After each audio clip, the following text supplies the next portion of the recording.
ఓం శ్రీ మహాగణాధిపతయే నమః. ఓం శ్రీ మహాసరస్వత్యై నమః. ఓం శ్రీ గురుభ్యో నమః. హరి ఓం. ఓం గణానాం త్వా గణపతిం హవామహే కవిం కవీనాముపమస్తమం జ్యేష్ఠరాజం బ్రహ్మణాం బ్రహ్మణస్పత ఆనశ్వన్నోతిభిः సేదసాదనం. ఓం ప్రణో దేవీ సరస్వతీ వాజేభిర్వాజినీవతి ధీనామవిత్రియవతు. ఓం వాగీషాద్యాసు మనసः సర్వార్థానాముపక్రమే యం నత్వా కృతకృత్యాస్యస్తం నమామి గజాననం. యస్య నిశ్వసితం వేదాః యో వేదేభ్యోऽఖిలం జగత్ నిర్మమేతమహం వందే విద్యాతీర్థమహేశ్వరం.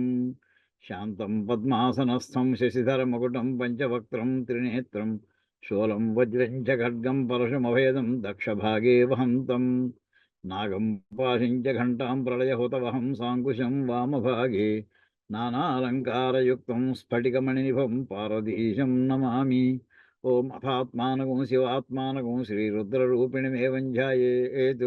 శుద్ధస్ఫటికసంకాశం త్రినేత్రం పంచవక్త్రం దశభుజగం సర్వాభరణభూషితం నీలగ్రీవం శశాంకజహ్నం నాగయజ్ఞోపవీతినం నాగాభరణభూషితం వ్యాఘ్రచర్మాంబరధరం కమండలవక్షసోత్రధరం అభయవరకరం శూలహస్తం జ్వలంతం కపిలజటాజూటినం శిఖాముజ్యోతధారిణం వృషస్కంధసమారూఢముమాదేహార్ధధారిణం అమృతేనాప్లుతం హృష్టం దివ్యభోగసమన్వితం దిగ్దేవతాసమాయుక్తం సురాసురనమస్కృతం నిత్యం చ శాశ్వతం శుద్ధం ధ్రువమక్షరమవ్యయం సర్వవ్యాపినమీశానం రుద్రం వై విశ్వరూపిణం ఏవం ధ్యాత్వా ద్విజः సమ్యక్ తతో యజనమారభేత్. ఓం గురుర్బ్రహ్మ గురుర్విష్ణుః గురుర్దేవో మహేశ్వరः గురుः సాక్షాత్ పరబ్రహ్మ తస్మై శ్రీ గురవే నమః. అందరికీ స్వాగతం. పరమేశ్వరుని యొక్క అనుగ్రహంతో మనం ఈ రుద్ర భాష్యం అంటే నమ్మకం భాష్యం చెప్పుకున్నాక చమక భాష్యంలో ప్రవేశించాం. అందులో మొదటి అనువాకంలోనే ఉన్నాం మనం. అగ్నావిష్ణు వివరణ ఆ రెండు పదాలకి అయిన తర్వాత వాజశ్చమే ప్రసవశ్చమే ప్రయతిశ్చమే ప్రసితిశ్చమే ధీతిశ్చమే క్రతుశ్చమే అంతవరకు చెప్పుకున్నామండి మనం. తర్వాత స్వరశ్చమే శ్లోకశ్చమే ఆ పదాలకి ఇంకా మనం చెప్పుకోవాల్సి ఉంటుంది. ఒకసారి అసలు భాష్యంలో ఏం చెప్పారు చూసి తర్వాత మనం ముందరకు వెళదామండి. ఇక్కడ వాక్యం మనకి ఇక్కడ వస్తుంది. వాజశ్చమే ప్రసవశ్చమే ప్రయతిశ్చమే ప్రసితిశ్చమే ధీతిశ్చమే క్రతుశ్చమే స్వరశ్చమే శ్లోకశ్చమే. ఇక్కడ ఈ స్వర అనేటటువంటి పద క్రతువు గురించి చెప్పుకున్నాం. ఇదంతా కూడా దేనికి సంబంధించిందంటే అన్నమునకు సంబంధించింది. మహానుభావ పరమేశ్వర మాకు అన్నాన్ని ప్రసాదించవయ్యా. అది పైకి చాలా సింపుల్ వర్డ్లా కనిపిస్తుంది, కానీ దాని లోపల చూస్తుంటే ఎంతమంది దేవతల యొక్క అనుగ్రహం మనకి లభిస్తే ఆ అన్నం మనకు లభిస్తుందో కొంతవరకు మనకు క్రతు అనేటటువంటి పదంలో కూడా చెప్పుకున్నామండి.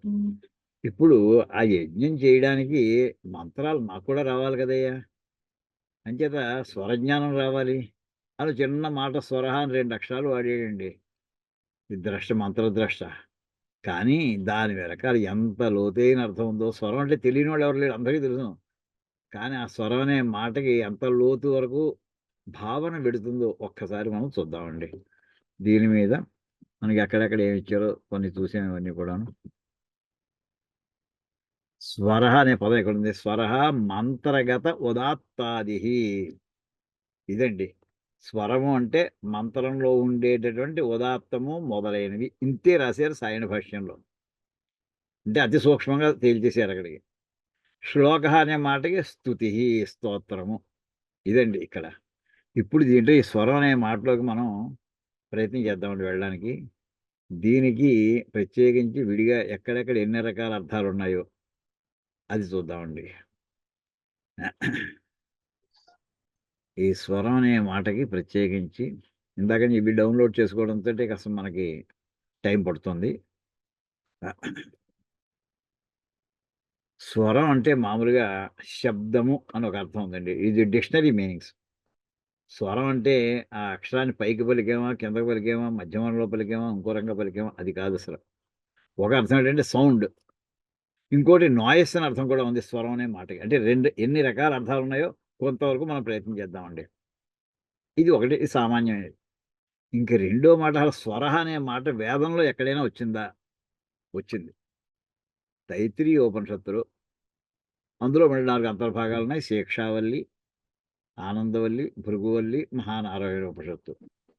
అందులో శిక్షావల్లి అంటే తైత్తిరీయ ఉపనిషత్తు ప్రారంభమే ప్రారంభం. ఇలా ప్రారంభమవుతుందండి. శిక్షావల్లిలో మొట్టమొదటి అనువాకంలో, మొట్టమొదటి పనసలో, మొట్టమొదటి వాక్యం దగ్గర ఉంటుంది ఈ స్వరహ అనే మాట. ఆ శిక్షావల్లి ఉపనిషత్తు అంటే తైత్తిరీయ ఉపనిషత్తులో 4 భాగాల్లో మొదటి ఉపనిషత్తు శిక్షావల్లి. అందులో అథ శిక్షాం వ్యాఖ్యాస్యామః వర్ణస్వరః మాత్రాబలం సామసంతానః ఇత్యుక్తస్యీక్షాధ్యాయః అని చెప్పి ఆ మనసు అయిపోతుందండి అక్కడికి. ఎంత సింపుల్‌గా చెప్పేశారో ఇక్కడ. ఒక వటువు ఉపనయనం అయిన తర్వాత గర్భాశ్రమంలో అంటే 7 ఏళ్ల నుండి 8 ఏట వయసులో అతన్ని గురుకులంలో ఆ తండ్రి చేర్చాడు. ఓ మహాపండితుడి దగ్గర. ఆ గురువుగారు ఈ కుర్రాడు చాలా సూక్ష్మగ్రాహి. అలాంటి వాడు దొరికారంటే ఇంక పండగే గురువులకి. ఇంకేదంటే తన విద్యను ఇంకొకడు బోధించి వెళ్ళిపోవాలని ఏ గురువుకైనా అనిపిస్తూ ఉంటుంది. ఏమి ఎక్స్‌పెక్టేషన్ లేకుండా మళ్ళీ వాడి నుంచి ఆశించి కాదు.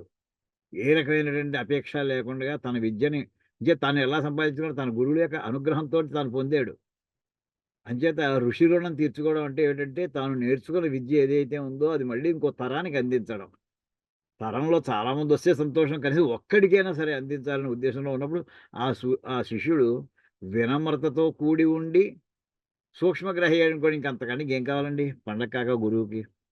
అలాంటి వాడు ఆ కుర్రాడు మొత్తం ఈ గురువుగారి దగ్గర ఈ 15 ఏళ్ళో, 18 ఏళ్ళో, 20 ఏళ్ళో ఉండి వేదం అంతా చెప్పుకున్నాడు. మూలం చెప్పుకున్నాడు. పదవిభాగం చెప్పుకున్నాడు. క్రమం చెప్పుకున్నాడు. జట చెప్పుకున్నాడు. ఘనాపాటి కూడా అయిపోయాడు. ఇంకా అతనికి నేర్చుకోవాలని ఇంకా కుతూహలం ఇంకా ఉండిపోయింది. అయిపోయిన తర్వాత గురుగారు ఇంకా చెప్పండి నాకేమైనా చెప్తా. గురుగారు అగాధమైనటువంటి ఆయన అనంతమైన విద్య సంపాదించుకున్నటువంటి వాడు. ఈ కుర్రాడి మధ్యలోనే సంస్కృతం నేర్పాడు. అమరకోశం, శబ్దమంజరి ఇలాంటి గ్రంథాలు ఆ రోజుల్లో ఏమైనా ఉంటే అవి కూడా నేర్పాడు. అదయిపోయింది కావ్యాలు నేర్పాడు. మహాకావ్యాలు నేర్పాడు.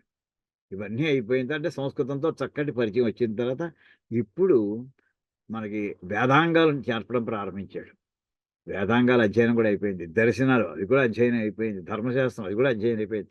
ఇలాగ విద్యల్లో ఎన్నున్నాయో అన్నీ చెప్పేసిన తర్వాత ఇంకా గురువుగారు ఇంకా తాను చెప్పవలసిన అంతా అయిపోయింది. ఇంక వీడిని ఇంటికి పంపించేయొచ్చు అని అంటే వీడు మళ్ళీ నెక్స్ట్ మళ్ళీ ఇంకో తరానికి అందించాల్సిన బాధ్యత వీడికిచ్చి పంపించాలి. అప్పుడు "అరే అబ్బాయి ఇన్నాళ్ళ నుంచి నువ్వు వచ్చినప్పటి నుంచి ఏం నేర్చుకున్నావో తెలుసునా?" అంటూ ఒక్కసారి సమ్మరైజ్ చేస్తూ చెప్తాడండి. అక్షరం రానటువంటి కుర్రాడికి ఈవేళ సర్వాక్షరాలు వచ్చినటువంటి అంటే మన అక్షరాభ్యాసంలో ఓ నమః శివాయ అంటాం సరే, ఆ స్థాయిలో వచ్చాడు. చివరికి ఎంతవరకు వచ్చాడు? ఓం నమః శివాయ అనే మాటకి అర్థం తెలుసుకునేంత వరకు వచ్చాడండి. అంటే వేదాంత శాస్త్రం యొక్క అధ్యయనం కూడా పూర్తయింది. అక్షరం రానటువంటి కుర్రాడు వేదాంత శాస్త్ర అధ్యయనం కూడా అయిపోయింది. సంపూర్ణమైనటువంటి విద్యావంతుడయ్యాడు. అప్పుడు ఆ కుర్రాడు "అబ్బాయి నీకు ఏం నేర్చుకున్నావో తెలుసునా?" అంటూ ఒక్కసారి చిన్న చిన్న పదాలు శిక్ష అంటే ట్రైనింగ్ అని అర్థం అండి. నేర్పడం, నేర్చుకొనుట. అది వ్యాఖ్యానం చేస్తున్నా. అంటే శిక్షావళిని వ్యాఖ్యానం చేస్తున్నామంటూ నీకు ముందర అక్షరాలు నేర్పానురా అబ్బాయి నీకు. వర్ణః అక్షరాలు నేర్పాను ముందర. అ, ఆ, ఇలాగ ఇది ప్రారంభించాను నీకు. నీకు అక్షరాలు నేర్పడం అది దాన్ని ఏమంటారయ్యా వర్ణః. అంతేకాదు అక్షరాలు నేర్పడమే కాదు.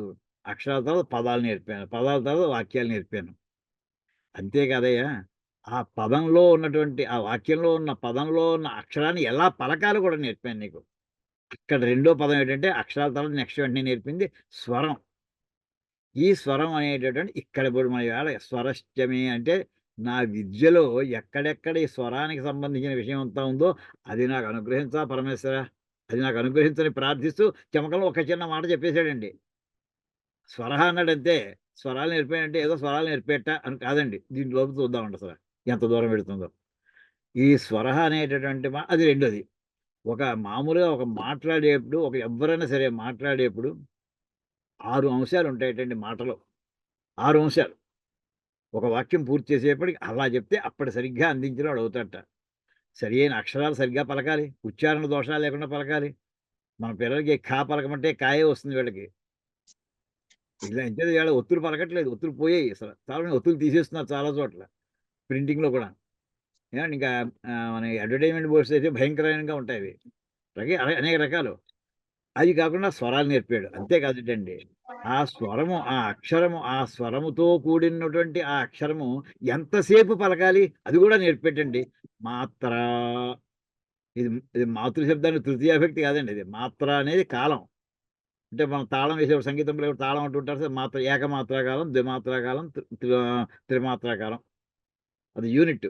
మాత్రా కాలం అంటే ఓ చిటికి వేసినంత టైం అండి. అది మాత్రా కాలం అంటే ఒకళ్ళవుతాడు నిర్ణయం. తర్వాత బలం. ఇది చాలా ఇంపార్టెంట్. ఈ 6 అక్షరాలు, ఈ 6 పదాలు నోట్ నోట్ చేసుకోండి. ఇదివరకు రాసుకోకపోయి ఉంటే.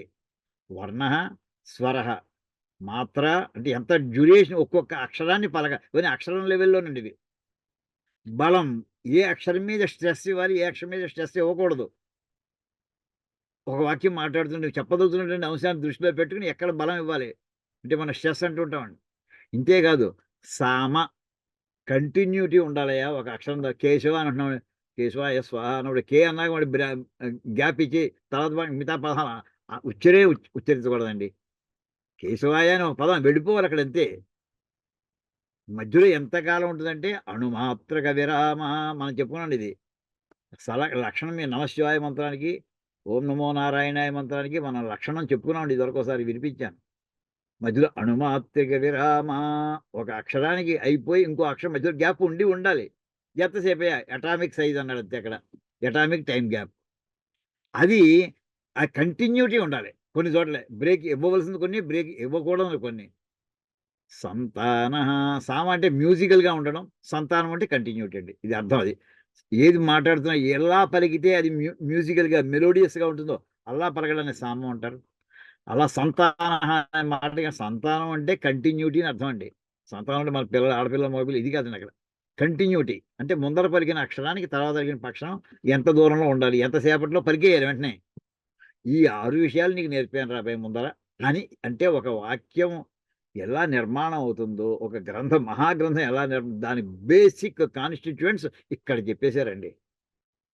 అంటే మనకి జీవిత కాలంలో మనం మాట్లాడడం మీదే మనం జీవితం అంతా గడుస్తోంది. అందులో అత్యంత ప్రధానమైన 6 అంశాల్లో ఒక ప్రధానమైన అంశం స్వరం అండి. ఈ మాట చెబుదామని ఇక్కడికి ముందరసల ఇది తీసుకొచ్చాం. ఇదయిన తర్వాత నెక్స్టు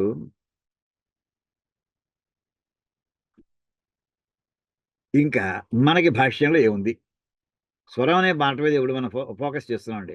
ఇప్పుడే చూపించాను. స్వరః అంటే మంత్రగతః ఉదాత్తాదిః అని మన భాష్యంలో రాశారు సాయణాచార్యులు వారు. మంత్రంలో ఉండేటటువంటి అంటే మన డిక్షనరీలో ఉన్నటువంటి మాట మొట్టమొదటి అర్థం ఒకటి చూపించాను. Number 1 Roman number 1. రెండోది శిక్షావళిలో స్వరం అనే మాటకి అర్థం ఏముందో చూపించాం. మూడోది తైత్తీయ భాష్యంలో స్వరః అనే పదానికి అర్థం అక్కడ భాష్యం ఏం రాశారు సంక్షిప్తంగా. ఇంకా అక్కడ ఉదాత్తాదిః అంటే మనకి ఎన్ని చెప్పారండి? ఉదాత్తము మొదలైనవి అనేసారు. అంటే మనందరికీ అన్నీ తెలిసుండాలని. తెలిసుండాలని ఇవాళ రూల్ ఏముందండి ఎక్కడైనా? ఇక్కడ నాలుగో అంశం ఏంటంటే సిద్ధాంత కౌముది అని ఒక గ్రంథం ఉందండి. పాణిని మహర్షి అష్టాధ్యాయి రాశారు. ఆ పాణిని మహర్షి రాసినటువంటి తర్వాత వాడు మునిత్రయం వాడు. పాణిని కాత్యాయన పతంజలిభ్యః. కాత్యాయన మహర్షికి వరరుచి అని ఇంకో పేరు కూడా ఉందని చెప్తుంటారు. ఆయన దానికి ఆ గ్రంథం మామూలుగా ఎలా ఉందంటే రూల్స్ బుక్ అనమాట. 1, 2, 3, 4 అలా రూల్స్ రాసుకుంటూ వెళ్ళిపోయారు ఆయన అనుకోండి. అలా కాదు ఒక టాపిక్ వైస్ వాటిని మళ్ళీ రీఆర్గనైజ్ చేసి ఒక్కొక్క టాపిక్‌లోకి ఇవన్నీ కూడా ఎక్కడెక్కడో ఉన్నాయి. ఇవన్నీ సంజ్ఞలు ఏమిటసల వ్యాకరణంలో చెప్పిన ఎన్ని రకాల ఇండికేటర్స్ ఉన్నాయి. సింబల్స్ ఏమున్నాయి. ఆ సింబల్స్ అన్ని ఒక చోట పట్టుకొచ్చారండి. దాన్ని సంజ్ఞా ప్రకరణం. లేదు సంధులు ఎక్కడెక్కడో విసిరేసినటువంటి సూత్రాలు. లేదు ఆ సంధులన్నీ పట్టుకొని ఒక చోట పెట్టారు. సంధి ప్రకరణం. ఇలాగ ఒకాయన భట్టోజీ దీక్షితులని ఆయన కౌముది అనేటటువంటి గ్రంథాన్ని రాశారండి. సిద్ధాంత కౌముది అంటారు వ్యాకరణానికి. ఆయన సూత్రాలు ఏం రాయలేదు. ఎక్కడెక్కడో స్కాటర్డ్‌గా ఉన్నటువంటి టాపిక్ వైస్ రీఆర్గనైజ్ చేసి ఒక చోటకి పట్టుకొచ్చారండి. అలా పట్టుకొచ్చిన దాంట్లో మొట్టమొదట స్టార్టింగ్‌లోనే 5, 6 సూత్రాలు వచ్చేటటువంటిది ఈ ఉదాత్తం అంటే ఏంటి? అనుదాత్తం అంటే వాటికి పాణిని మహర్షి ఇచ్చినటువంటి సూత్రం ఎక్కడుందది? 1.2.29లో ఉందని ఇక్కడ పట్టుకొచ్చి పెట్టేశారండి. ఉచ్చైరుదాత్తః ఉదాత్తం అనేది గట్టిగా పలికేటటువంటి పైకి పలికేది. నీచైరనుదాత్తః కిందకి పలికేది అనుదాత్తము. సమాహార స్వరిత అని 3 సూత్రాలు పాణిని మహర్షి రాశారండి అష్టాధ్యాయులో. ఆ మూడింటిని పట్టుకొని ఇక్కడ రిఫరెన్స్‌లో సౌజ్ఞా ప్రకరణం మనకి సిద్ధాంత కౌముది అనే దాంట్లో కౌముది అంటే వెన్నెల అని అర్థం. ఈ వ్యాకరణానికి వెన్నెల లాంటిది సిద్ధాంత కౌముదయ్యా ఈ పుస్తకంగా చదువు. ఈవేళ యాక్చువల్లీ మన ప్రాంతంలో అష్టాధ్యాయ రూపంలో చదవట్లేదండి. అష్టాధ్యాయం అంటే 8 చాప్టర్స్ అని. ఆ ఆర్డర్‌లో చదవట్లేదు. కౌముది ఆర్డర్‌లో చదువుతున్నారండి అందరూ కూడాను. ఇందులో చాలా సౌకర్యాలున్నాయి. అంటే ఆల్రెడీ అనలైజ్ చేసినటువంటి మహాపండితుడు రాసినటువంటి ఒక గ్రంథం ఇది. అది. అయితే నార్త్ ఇండియాలో ఒకటి, రెండోది ఆర్య సమాజ్ వాళ్ళు మాత్రం అష్టాధ్యాయ అధ్యయనం చేయిస్తారండి వాళ్ళు. అక్కడుంది. అయితే వీటికి ఎలా ఉంటాయి ఈ స్వరాలు. ఇందులో ఈ స్వరితముతోటే ఇంకొక మనకి దానికి ఒక చిన్న ఉదాహరణ ఇక్కడ చూపిస్తున్నామండి. మన నమ్మకంలోనే ప్రారంభం ఉందనుకోండి. ఓం నమస్తే రుద్రమన్యవ ఉతోత ఇషవే నమః అనే వాక్యం ఉందనుకోండి. ఇందులో కొన్నిటికి ఆ అక్షరం కింద గీత గీసాం. కొన్నిటికి అక్షరం పైన గీత గీసామండి. కొన్నిటికి ఆ గీతలు ఏవీ లేవు. ఈ కిందకి గీసినటువంటిది మాత్రం ఖచ్చితంగా అది అనుదాత్తం అండి. ఏమండి? తర్వాత ఈ గీత ఇక్కడ ఏదైతే గీత గీసామో దాన్ని స్వరితం అంటారండి. ఈ మధ్యలో ఉండేటటువంటి గీతలు లేకుండా ఉన్నదాన్ని ఉదాత్తం అంటారండి. మళ్ళీ చెప్తున్నాను. కింద గీత ఉన్నదాన్ని అనుదాత్తం. మామూలుగా మనకేమన్నా కింద గీత ఉన్నది అనుదాత్తం, పైన గీత ఉన్నది ఉదాత్తం అనుకోండి. కాదండి. పై గీత ఉన్నదాన్ని స్వరితము, మధ్యలో ఏ గీత లేకుండా ఉన్నదాన్ని ఉదాత్తం అంటారు. ఇది మామూలుగా మనకి వేదం పుస్తకాల్లో ఎంచేతంటే అక్షరాన్ని పలకడమే కాదు, అక్షరాన్ని ఎలా పలికావు అనే దాన్ని బట్టి కూడా అర్థం మారిపోతున్నాయా?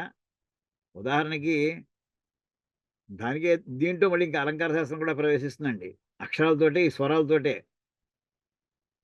చిన్న ఉదాహరణ చెప్తాను. రండి, దయచేయండి అని మెల్లగా సౌమ్యంగా మాట్లాడితే అవతల వాళ్ళని ఆహ్వానించినట్టుగా ఉంటుంది. లోపల రా చూస్తాను నీ పని. లోపల రా అన్నామనుకోండి అక్కడ అర్థం ఏంటి? లోపలికి రా అంటే రమ్మని కాదు, రావద్దు అని అక్కడ శాసనం. ఒకే అక్షరాన్ని పలకడం టెనర్ అంటామండి. టెనర్. ఆ స్వరం అనే మాటకి టెనర్ అనేటువంటి అర్థం కూడా ఇంకోటి ఉందండి డిక్షనరీలో. ఎలా మాట్లాడుతున్నావు?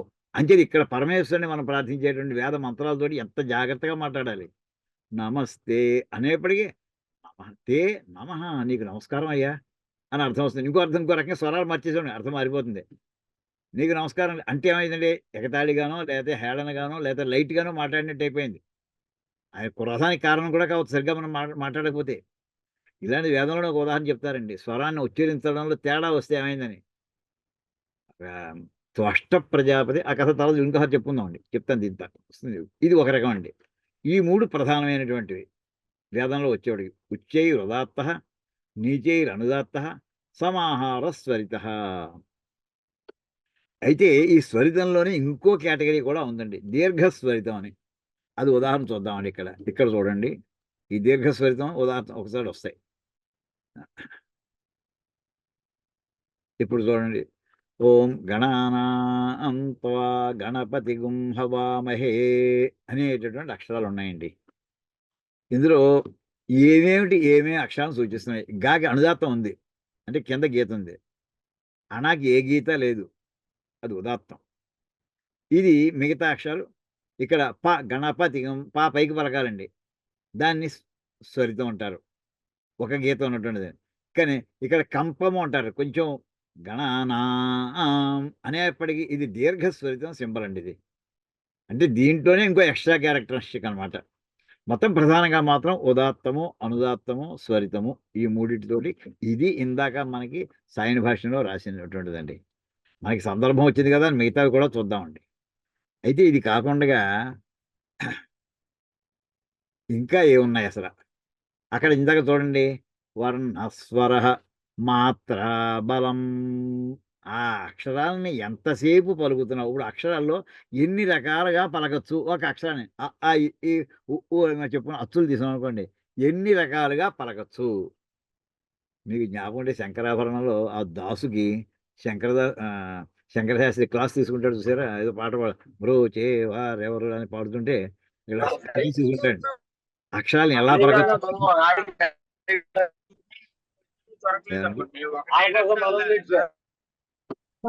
కొంచెం మీరు మ్యూట్ చేసుకోండి. ఏమండి ఇక్కడ ఈ సిద్ధాంత కౌముదికి అంత పెద్ద గ్రంథం అది కూడా అంత పెద్ద గ్రంథం అయింది. దాంట్లో మళ్ళీ చిన్న వెర్షన్ తయారు చేశాను లఘు సిద్ధాంత కౌముదని. అందులో ఈ మాత్రాకాలాల గురించి ఒక వాక్యం ఉందండి. ఒక సూత్రం. ఊకాలోజ్రస్ర దీర్ఘప్లుతః అని ఒక వాక్యం అండి. ఇదో సూత్రం అది. ఊకాలః అధ్యస్ర దీర్ఘప్లుతః. దీన్ని ఎలా విడతీయాలి? ఈ ఊకాలః తర్వాత అచ్ ప్లస్ హ్రస్వ ప్లస్ దీర్ఘ ప్లస్ ప్లుతః. ఇదండి ఈ పదంలో పదవిభాగం అండి. ఈ సూత్రంలో పదవిభాగం. ఊకాలః మళ్ళీ చెప్తున్నానండి. ఊకాలః ప్లస్ అచ్ ఆ రాసి చకార పుల్లు ప్లస్ హ్రస్వ ప్లస్ దీర్ఘ ప్లస్ ప్లుతః. ఇంత కలిపి ఒక్క సూత్రం కొట్టేశారండి. ఏడు ఊకాలం ఏమిటి అసలు? ఎప్పుడు వినలేదే ఈ మాట. అంటే ఇందులో సవర్ణ దీర్ఘ సంధి చేశారండి. సవర్ణ దీర్ఘ సంధి అంటే రెండిటికి అనుకుంటూ ఉంటామండి. కాదండి, ఇక్కడ మూడింటికి కలిపి చేశారు ఈయన. ఉశ్చ ఊశ్చ ఊశ్చ ఊకాలః. అంటే స్వరం సంబంధి వెంటనే మాత్రకాలం వచ్చేస్తుందండి. ఆ స్వరాన్ని ఎంతసేపు పలికామని. ఉశ్చ అంటే ఉహు ప్లస్ చ. ఉహు ఊకి విసర్గలు పెట్టుకోండి. ఉహు చ ఊహు చ ఊహు చ. 3 రకాలండి. దీనంతనే కలిపి ఆయన ఏమన్నారంటే ఊకాలః. సూత్రం ఎంత సంక్షిప్తంగా ఉంటుందో చూడండి. ఆ భావం తెలిసినటువంటి వాడు మాత్రమే మనకి వివరించి చెప్పగలుగుతాడు, వ్యాఖ్యానం చేయగలుగుతారు, భాష్యం రాయగలుగుతారు. అచ్.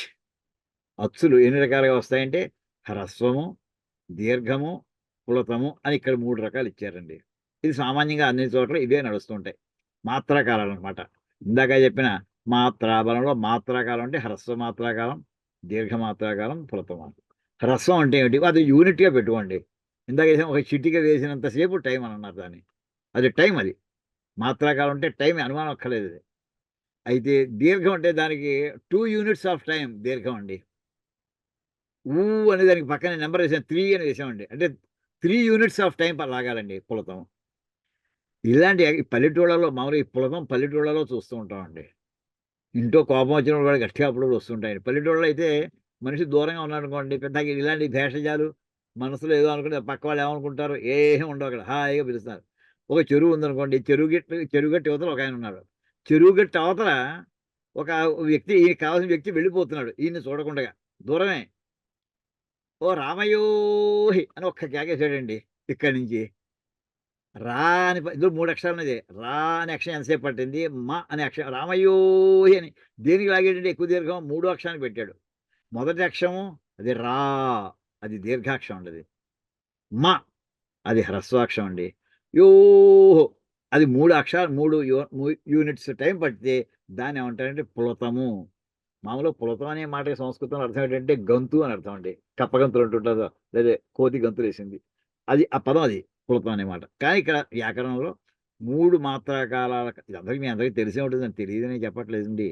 జస్ట్ ఒకసారి సబ్జెక్ట్ వచ్చింది కానీ కవర్ చేసుకుంటూ వెళ్తున్నాం అంతే. పులతం. అయితే ఎప్పటికి మనకి ఇవి కాకుండగా ఒక అక్షరానికి ముక్కుతో మాట్లాడేటంటుంటాం. కొంతమంది ముక్కుతో మాట్లాడుతున్నారంటాం. అంటే ముక్కుతో అంటే ఏంటంటే ముక్కు అంటే ముఖములోంచి వచ్చింది పదం అండి ముక్కు మామూలుగా. ముక్కు అనే తెలుగులో పదం నా ఉద్దేశంలో ముఖం అనే పదం నుంచి వచ్చింది. ఈ ముఖం అనేది ఎంతవరకు వచ్చిందంటే నోటికి అర్థమైందండి. ముఖం అంటే మొత్తం మొహం అంతా కాకుండా ఫేస్ అంతా కాకుండా ముఖము అంటే సంస్కృతంలో ముఖాయై నమః, ముఖాయ నమః అంటుంటామండి. అప్పుడు నోరు ఒకటే. అంచేత నోటికి, నాసికకి ఈ రెండిటికి సంబంధంతోటి వచ్చేటటువంటి అక్షరాలు. ఞమణనం అంటుంటారు. ఞ, ఇణి, అణ, న, మ ఈ 5టిని నాసికా వచనాలు, అనునాసికా వచనాలు అంటారు. ఇప్పుడు అవి ఎన్ని రకాలంటే ఒక అక్షరం అది ముక్కుతో పలికేదైనా అవుతుంది, ముక్కుతో పలకందేనా అవుతుంది. సో, మొత్తం మీద ఒక్క అక్షరానికి వచ్చేప్పుడు ఎన్ని కాంబినేషన్స్ వస్తాయంటే 18 రకాలు వస్తాయండి.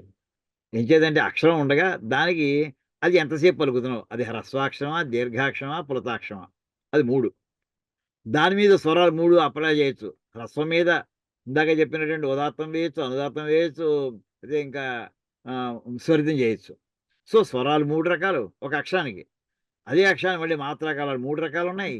ప్లస్ ఇది కాకుండా అది ముక్కుతో పలికేదా, ముక్కుతో పలకందా 2 రకాలు.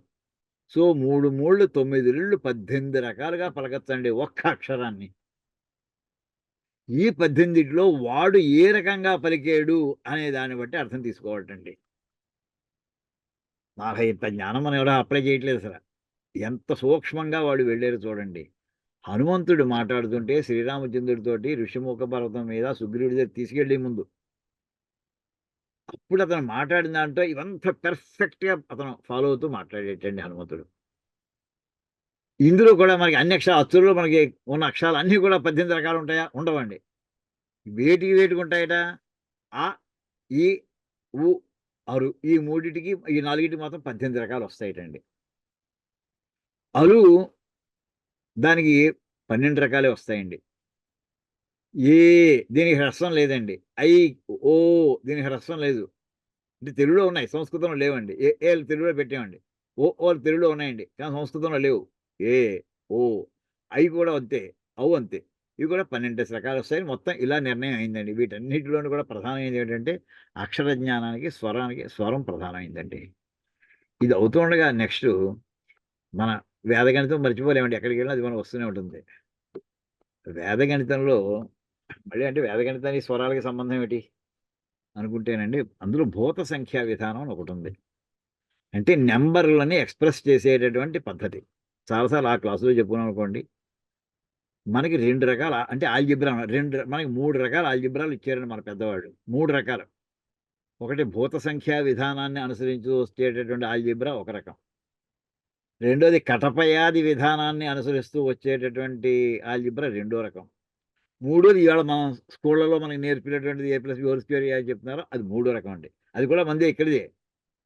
ఈ 3 రకాల దాంట్లో మొదటి రకం భూత సంఖ్యా విధానం అండి. ఈ భూత సంఖ్యా విధానంలో ఏంటంటే ప్రధానంగా ప్రపంచంలో మన చుట్టూ ఉండే మనం నిత్యం మన జీవితంలో మనకి పరిచయం ఉన్నటువంటి వస్తువులు అవి ఎన్నేసి ఉంటూ ఉంటాయి అని ఒక స్టాండర్డ్ అభిప్రాయం ఉందండి. ఆ పదానికి ఆ నంబర్‌ని అటాచ్ చేసేసారు. భూమి అని అన్నాం అనుకోండి. భూమి ఎన్నున్నాయి మనకి? ఒకటే భూమి. ఈ భూమి చుట్టూ చంద్రుడు. ఒకటే చంద్రుడు.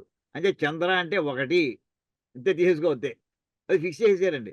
ఇప్పుడు మనకు పద్యంలో చంద్ర అనే పదం వస్తే ఒకటని చెప్పడానికి వచ్చినట్టనమాట. అంతేగాని ఈ ఆకాశంలో చంద్రుడిని వర్ణించడానికి రాలేదండి. అలాగే బాహువు అనే పదం ఉందనుకోండి. మరి యావరేజ్ హెల్తీ పర్సన్‌కి బాహువులు 2 ఉంటాయి. 2 చేతులుంటాయి. అంటే బాహువు అన్నాడంటే 2 అని తీసుకోండి. తర్వాత 3 అని చెప్పడానికి రాముళ్ళు ఎంతమంది మన పురాణాల్లో ఎంతమంది రాముళ్ళు ప్రసిద్ధి? 3 రాముళ్ళు ప్రసిద్ధండి. పరశురాముడు, శ్రీరాముడు, బలరాముడు. అంటే రామ శబ్దం వస్తే రామావతారం, రామనామం ఇవి కాదండి అక్కడ. నంబర్ 3 అని అర్థం అక్కడ. సముద్రాలు ఎన్ని? అంటే చతుస్సాగర పరిధిలో మనం ఇందులో చెప్పుకుంటూ ఉంటాం ఆఖరిని. సంధ్యావందనం అంతా అయిపోయాక. సో, మనకి 4 దిక్కులు 4 సముద్రాలు ఒక లెక్క. సప్త సముద్రాలు వేరనుకోండి. సామాన్యం ఎప్పుడు కూడా లెక్కల్లోకి వచ్చేవాడు 4 సముద్రం అనే మాటకి. అదో ఫిక్స్ చేశారు. వీటిని ఏమంటారంటే రూఢి అంటారు. అంటే ఒక నొటేషన్. ఆ నొటేషన్ ఫిక్స్ చేసారు పెద్దవాళ్ళు. అది నువ్వు ఫాలో అంతే. నీకు నచ్చకపోతే మానేసేయి. నీ దాన్ని మళ్ళీ పట్టు ఇందులో కలపకు. నువ్వు కావాల్సిన కొత్త సిద్ధాంతం తయారు చేసుకో. దీనికి కలపకు. ఇందులో కన్‌ఫ్యూజన్ ఏం లేదు. 5 అని చెప్పడానికి అంటే మన్మథ బాణాలు 5 అని తెలుస్తుంటాయండి. అక్కడ ఆ 5 అంటే పుష్పము అదే బాణము అన్నారనుకోండి. బాణం అంటే 5 అనే తీసేసుకోవడం. శాస్త్రాలు 6 శాస్త్రాలు. అంటే శాస్త్రం పేరొచ్చిందో 6 తీసేసుకో. 7 వచ్చిందనుకోండి. 7 వస్తే అక్కడ ఏం చెప్తారంటే పర్వతం. పర్వతం వస్తే 7ని తీసేసుకో. అలాగే స్వరము అనే పదం గనకొస్తే ఎక్కడైనా లెక్కల పుస్తకంలో స్వరం అంటే 7 అని అంకె తీసేసుకో అని ఒక రూఢండి. అది చెప్పదలుచుకున్నది. ఈ స్వరం లేదు గానీ మామూలుగా ఇది చాలా ఫేమస్ పద్యం అని చెప్పుకుంటూ ఉంటామండి ఈ అంకెల మీద. భూత సంఖ్య ఆ పద్యం మనకి ఈయన పావులూరి మల్లన్న గారు ఆయన పద్యంలో రాసిచ్చారండి ఇది. ఎంత బావుంటుందో చూడండి. చిన్న పిల్లలకి రామ అని జోలపాడినట్టు ఉంటుందండి ఆ పద్యం. చాలా ఇష్టమైన పద్యం అది.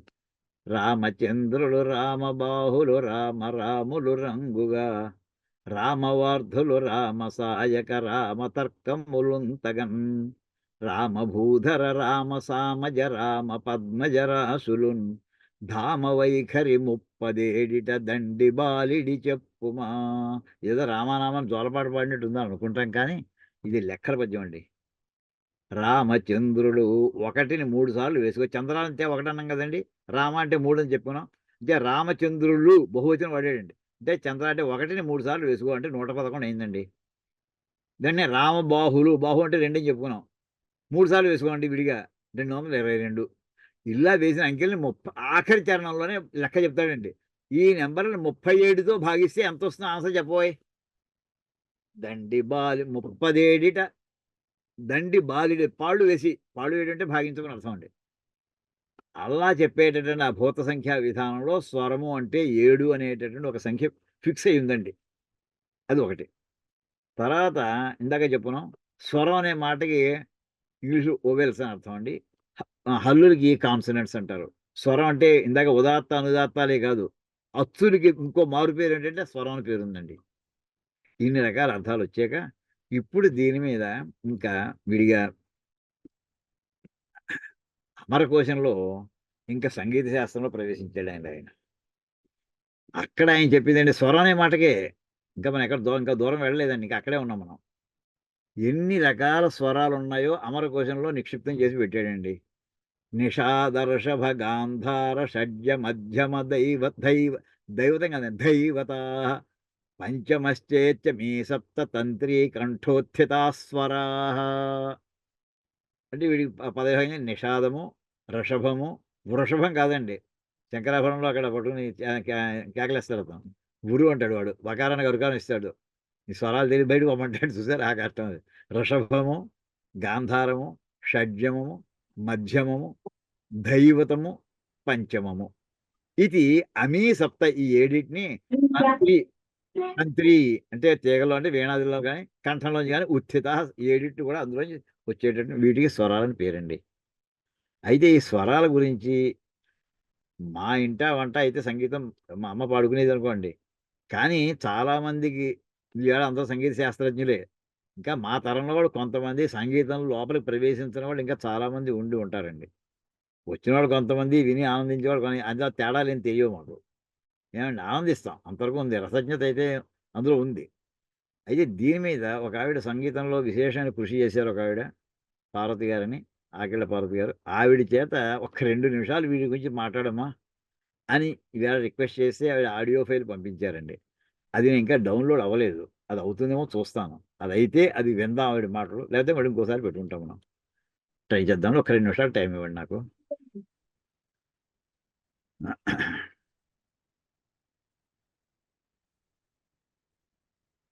ఇందాక చెప్పుకున్నాం కదా మనం స్వరం గురించి.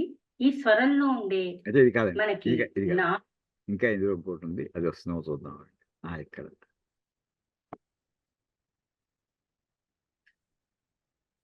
గురుతుల్యులు రేమళ్ళ అవధానన్నయ్య గారికి పాదాభివందనాలు. మరి స్వరం వినిపిస్తుందమ్మా?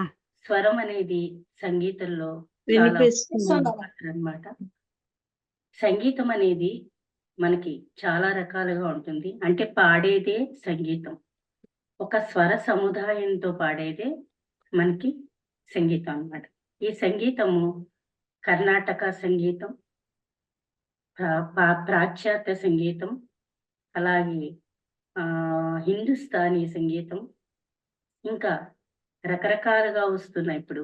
జానపదం కానీ, లైట్ మ్యూజిక్ కానీ, అంటే లలిత సంగీతం కానీ, అలాగే సినిమా పాటలు. అవన్నీ కూడా ఏవైతే సంగీతంలో స్వరాలు ఉన్నాయో ఆ స్వరాలతోటే ఈ సంగీతం అంతా ఏర్పడింది. అసలు ఈ స్వరాలు అనేవి ఎన్ని ఉంటాయి? ఈ స్వరాలు 7 స్వరాలు. 7 స్వరాలని మనం స, రి, గ, మ, ప, ద, ని, స. స హెచ్చు స్థాయిలో మనం ఉంటుందన్నమాట. స, ని, ద, ప, మ, గ, రి, స. ఈ సరిగమ పదని స, సరిగప మగరి స. వీటితోటి మొత్తం సంగీతం అంతా మనకి ఎన్ని రకాలుగా పాడాలో అన్ని రకాలుగా, అంటే మొట్టమొదటిగా సరళీ స్వరాలు, జంట స్వరాలు, అలంకారాలు, తర్వాత గీతాలు, గీతాల తర్వాత వర్ణములు, వర్ణముల తర్వాత కీర్తనలు. ఈ కీర్తనలో కూడా రకరకాల కీర్తనలు కూడా ఉన్నాయి. ఈ స్వరస్థానాల్లో ఫస్ట్ వచ్చేది సా షడ్జము. రి. ఈ రి 2 రకాలుగా ఉంటుంది. ఒకటి శుద్ధ రిషభము, రెండోది రీటు చతుశ్రుతి రిషభం, మూడోది కూడా ఉంది చాలా తక్కువగా ఉపయోగిస్తారు రీ3 షట్శ్రుతి రిషభం. తర్వాత వచ్చేది గా. గాలో 3 గాలు ఉన్నాయి. అంటే ఫస్ట్ శుద్ధ గాంధారం, గా2 సాధారణ గాంధారం, గా3 అంతర్గాంధారం. ఈ 3 కూడా అంతర్గాంధారము, సాధారణ గాంధారము, శుద్ధ గాంధారము ఎక్కువగా మనకి అంటే గీతాల దగ్గర నుంచి కూడా మనకి కీర్తనల వరకు రకరకాల కీర్తనలో మనకి వస్తూ ఉంటుంది. ఈ గా మనం పలికే విధానం బట్టి ఉంటుంది. తర్వాత మా అనేది 2 మాలు. మా1 శుద్ధ మధ్యమం, మా2 ప్రతి మధ్యమం. తర్వాత పా ఒకటే, పంచమ ఒకటే ఉంది. సరి గమ పా ఒకటే. మనకి పంచమము అన్నిట్లో ఉండాలని లేదు, కొన్నిట్లో ఉండదు కూడా. పా అనేది ఉన్నా ఒక్కొక్కసారి మనకి అది పలికే విధానం బట్టి ఉంటుంది. దా శుద్ధ దైవతము, దా2 చతుశ్రుతి దైవతం. దా3 కూడా ఉంది, చాలా తక్కువగా ఉపయోగిస్తారు, షట్ శృతి దైవతం. తర్వాతి నీ 3 రకాలుగా ఉంటుంది. అది శుద్ధ నిషాదము, నీ2 కైసిక నిషాదము, నీ3 కాకల నిషాదము.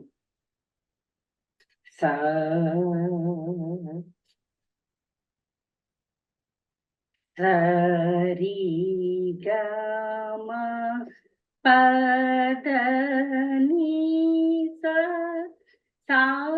ని ద ప మా గ రి స.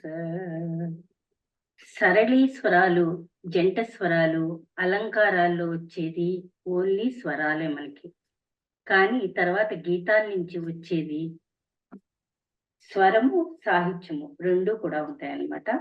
గీతాల్లో కూడా మనకి ఫస్ట్ మలహరి గీతం నుంచి మనకి మొదలవుతుంది. ఈ స్వరాన్ని బట్టి మనం సాహిత్యం కూడా అదే విధంగా పాడుతూ ఉంటామన్నమాట. మొదటిది ఏంటంటే మప దశ సరి శ్రీ గణనాద. సంగీతంలో మనం స్వరాన్ని బట్టి ఈ సాహిత్యం కూడా పాడటం జరుగుతుంది. ఈ స్వరాలు లేకుంటే అసలు సంగీతమే లేదనమాట. ఈ సంగీతం మనం నేర్చుకోవాలంటే ముందుగా ఈ స్వరస్థానాలు చాలా క్షుణ్ణంగా మనం పలకడమే నేర్చుకోవాలి. ప్రతి దానికంటే ఈ సరిగమ పదనిస అనేది ఈ 7 స్వరాలు కూడా మనకి అంటే 3 2 అలా ఉన్నాయి కాబట్టి మారుతూ ఉంటాయి అన్నమాట. ఈ మారుతున్నప్పుడు ఆ స్వరస్థానాన్ని మనం పాడేటప్పుడు గీతాల్లో కానీ, తర్వాత వర్ణాల్లో కానీ, కీర్తనలో కానీ, దేనిలోనైనా సరే, మనం ఏ సంగీతంలోనైనా సరే ఆ స్వరాన్ని బట్టి మనకి ఆ పాట యొక్క స్ట్రక్చర్ తెలుస్తుంది అన్నమాట. ఇందులో ఈ స్వరాన్ని ఉపయోగించారు అని మన పాడే విధానం బట్టే మనకి ఈ స్వరం యొక్క వాల్యూ తెలుస్తుంది అన్నమాట. ఇంతవరకు చెప్పగలుగుతున్నాను. నమస్తే. సరే, ఈ రకంగా మొత్తం మనకి ఇందులో అంటే పరమేశ్వరు చివరికి మన చమకంలో చెప్పుకున్న దాన్ని చివరికి మనకి స్వర సంగీతం నేర్చుకోవడం కాదండి. ఏమిటి అక్కడ పరమేశ్వరుని ప్రార్థించడానికి ఆ సాధకును ఉన్నాడు అనుకుంటే ఏమిటి అతను కోరుకుంటున్నది అక్కడ అంటే, నాకు అక్కడ ఉండేటటువంటి సంపూర్ణమైనటువంటి వేద జ్ఞానాన్ని ఇవ్వయ్యా. అంటే ఏదో ఒక యజుర్వేదం ఒకటే కాదు, సామవేదం ఒకటే కాదు, అథర్వవేదం ఒకటే కాదు, ఋగ్వేదం ఒకటే కాదు, మొత్తం ఎన్ని శాఖలు ఉన్నాయో అన్ని శాఖల నుంచి కూడా నాకు ఆ భాగ్యాన్ని ప్రసాదించవయ్యా. అయితే ఇక్కడండి ఇవన్నీ ఉండగా కూడా ఇంకా యజుర్వేదంలో ముఖ్యంగా ఒక చోట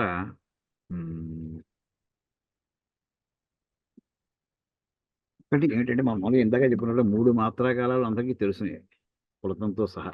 పులతమే తక్కువ, కానీ 4 మాత్రాకాలాలు వాడినటువంటి సందర్భాలు కూడా వేదంలో వచ్చాయండి. అపూర్వం, రేర్ అనమాట, వెరీ వెరీ రేర్. అది యజుర్వేదంలో, కృష్ణ యజుర్వేదంలో, తైత్రీయ సంహితలో, ప్రథమ కాండంలో, 8వ పన్నంలో, ఏమండి అక్కడ ఒక చోట ఆ మంత్రం వస్తుంది. ఒకసారి చదివి వినిపిస్తాను మీకు. ఆ పరిగెప్పుడు కూడా ఎలా పలకాలి, 4 మాత్రగా మామూలుగా పులతం అంటే ఒకసారి స్థాయి పెంచేసి అదే రకంగా ఇందాక రామయో అని అన్నట్టుగానండి. ఇది అలా కాదండి. ఆ 4 మాత్రకాలు ఉన్నది లైట్‌గా పెంచి, స్థాయి ఉంచి, మళ్ళీ మెల్లగా దింపాలటండి. మొత్తం ఆ మంత్రం అంతా ఎలా ఉందో ఆ అనువాకం చదివి వినిపిస్తానండి. ఓం శ్రీ గురుభ్యో నమః. హరి ఓం. ఓం మిత్రోऽसि వరుణోऽसि సమహం విశ్వైర్దేవైః క్షత్రస్య నాభిరసి క్షత్రస్య యోనిరసి స్యో నామాసీద స్వషదామాసీద మాత్వాహిగుంసేన్నిషసాద ధృతవ్రతో వరుణః పశ్చాస్వా సామ్రాజ్యాయ శుక్రధుర్బ్రహ్మా త్వగం రాజన్ బ్రహ్మాసి సవితాసి సత్యసవో బ్రహ్మా త్వగం రాజన్ బ్రహ్మాసీంద్రోసి సత్యోజాః బ్రహ్మా త్వగం రాజన్ బ్రహ్మాసి మిత్రోసి సుషేవో బ్రహ్మా త్వగం రాజన్ బ్రహ్మాసి వరుణోసి సత్యధర్మేంద్రస్య వజ్రోసి వార్త్రఘ్నస్తేన మేరజ్య దిశోభ్యయగుం రాజాభూత్ సుశ్లోకా.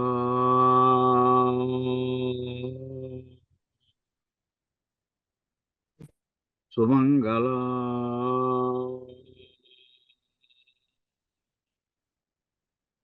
సత్యరాజా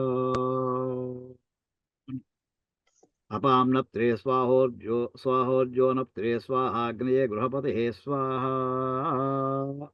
అంటూ ఒక అనువాకం ఉందండి. అపూర్వం అండి ఇది. అందులో ఇది యాక్చువల్లీ ఈ మంత్రం ఎక్కడ వస్తుందంటే పట్టాభిషేకంలో వస్తుందండి.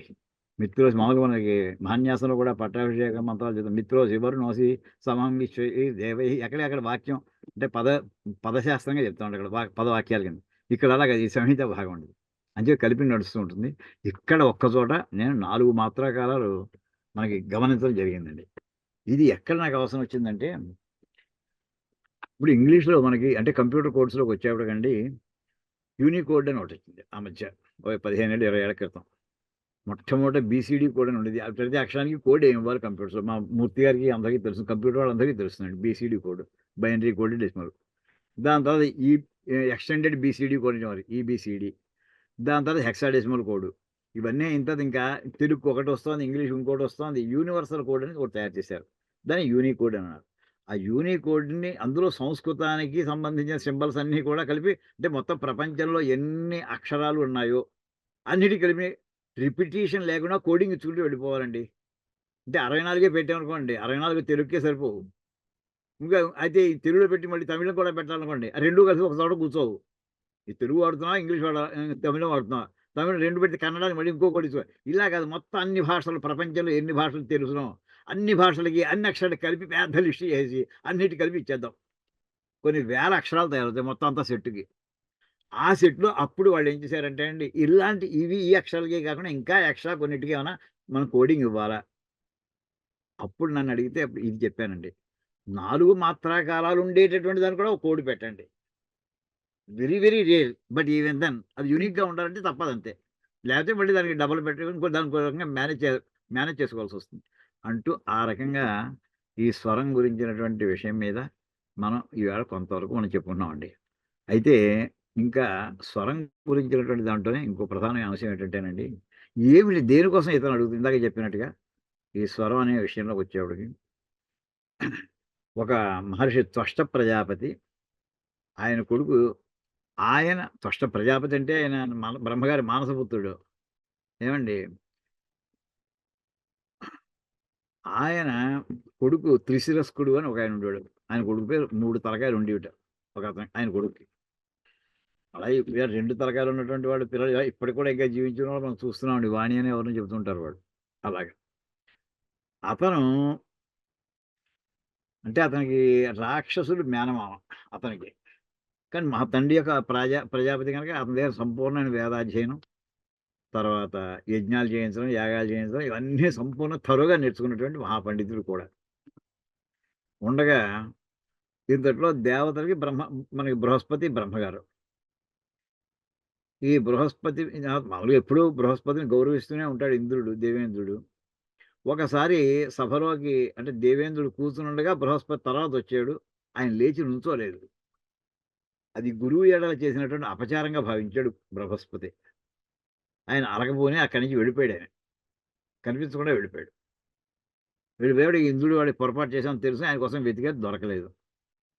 రోజు గడిస్తే మహారాజు పదవిలో ఉన్నవాడికి ఒక మంత్రి యొక్క సలహా కావాల్సి వస్తుంటది. ఇప్పుడు మంత్రి స్థానం ఖాళీ అయిపోయింది. అయితే ఎవరినైనా పెట్టుకోవాలి. ఎవరినో అడగ్గా చివరేంటంటే ఆ త్రిశూలస్కుడిని పెట్టుకోండయ్యా ఆ! అని చెప్పి అతన్ని కాంటాక్ట్ చేస్తే అతను మీకు మంత్రిగా మీకు ఉండడానికి యోగ్యుడైనటువంటి వాడు.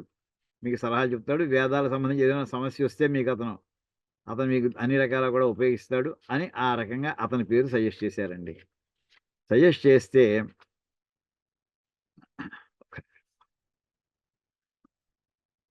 ఆయన దగ్గరికి వెళ్లి అడిగాడు ఇంద్రుడు.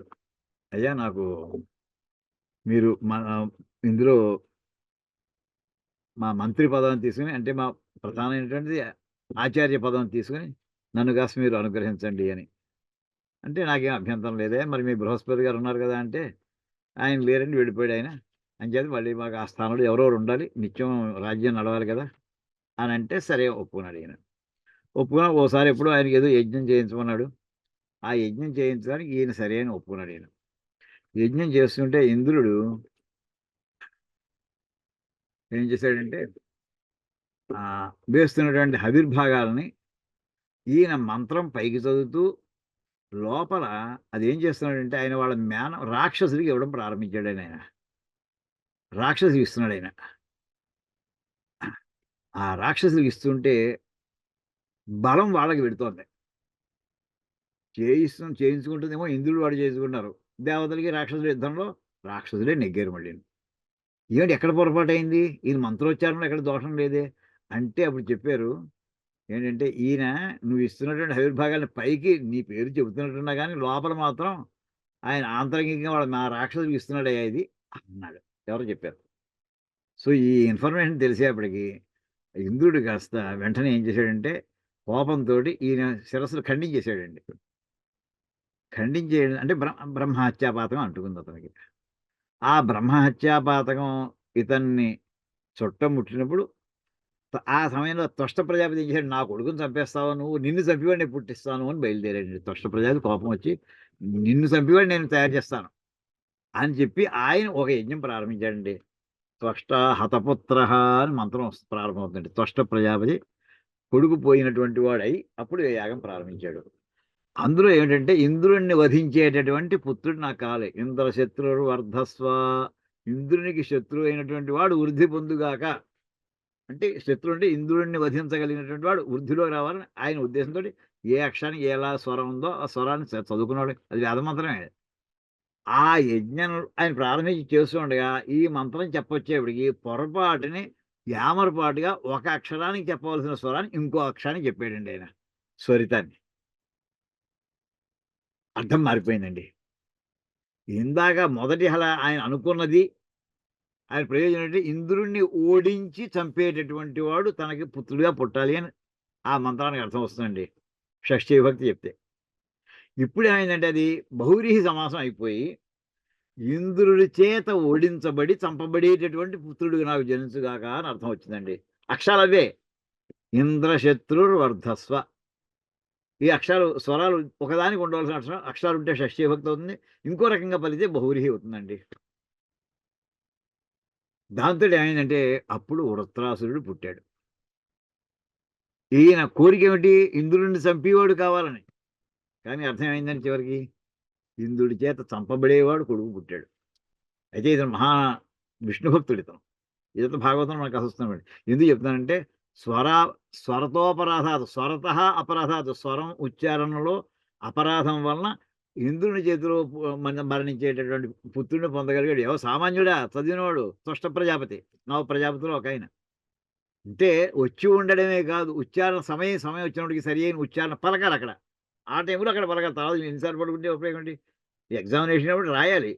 నేను చదువుకెళ్ళాను. ఇంట్లో రఫ్ నోట్స్‌లో రాసాను. 10 సార్లు 10 టైమ్స్ చూడకుండా ఇవన్నీ లెక్కలు కాదు. ఎగ్జామినేషన్ హాల్‌లో రాసావా లేదా? అలా యజ్ఞం దగ్గర.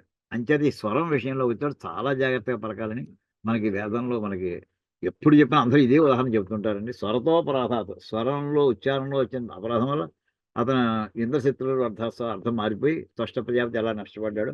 అంటే స్వరాన్ని ఇప్పుడు మనం ఇందులో మంత్ర చమకంలో స్వరశ్చమి అనడంలో ఏంటంటే నాకు స్వర జ్ఞానమే కాదు. ఆ స్వర జ్ఞానాన్ని ఏ మంత్రాన్ని ఎప్పుడు నేను ఉచ్చారణ చేస్తున్నప్పుడు ఎలా ఆ క్షణంలో పలకాలో అలా పలికించేట్లే కూడా చెయ్యి.